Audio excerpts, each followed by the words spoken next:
Welcome to Pindar Poetry. We hope you learned something new. You start by confirming you have an admin account and theme edit rights. Otherwise, you cannot save changes. Next, open Online Store, choose Themes, then click Customize on the live theme. This loads the visual editor. Once done, use the left panel to locate Header or Theme Settings header so you see logo, menu, and layout options.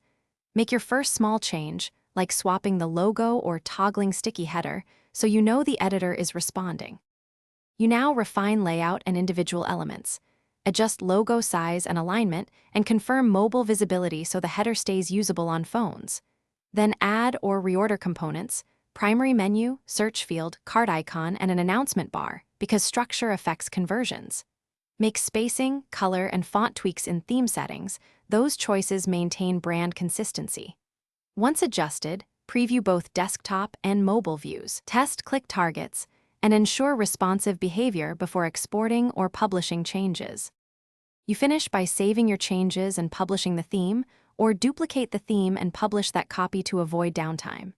Then test navigation links, drop-downs, and mobile toggles across browsers and devices to catch inconsistencies.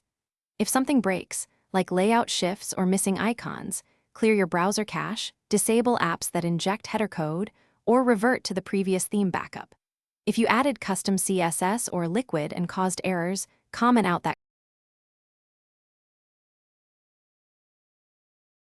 Thanks for watching. Consider subscribing if we helped you.